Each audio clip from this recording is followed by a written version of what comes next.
सबसे पहले हम बात करेंगे पेट्रोलियम मसनूआत की कि बिल आखिर आवाम को रिलीफ मिल ही गया। मुल्क में पेट्रोल की कीमतों में बड़ी कमी करके आवाम को बड़ा रिलीफ दिया गया।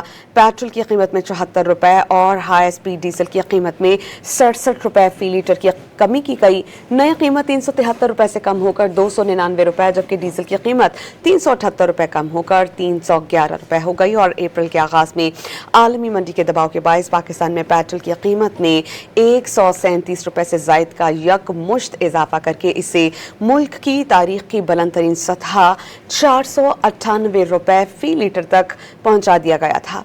अपने बयान में वज़ीर आज़म ने वाज़ेह किया कि खित्ते में माशी सूरत हाल में बेहतरी और आलमी मंडी में तेल की कीमतों में कमी का पूरा फ़ायदा आवाम को मुंतकिल किया जा रहा है और कौम से वादा किया गया कि हम अपना वादा पूरा करेंगे और आवाम को ज़्यादा से ज़्यादा रिलीफ फराहम करेंगे, क्योंकि ये हुकूमत की अव्वलीन तरजीह है। वाज़ेह रहे कि पेट्रोलियम मसनूआत ज़्यादा होने से लोगों को खासी मुश्किलात का सामना करना पड़ा था।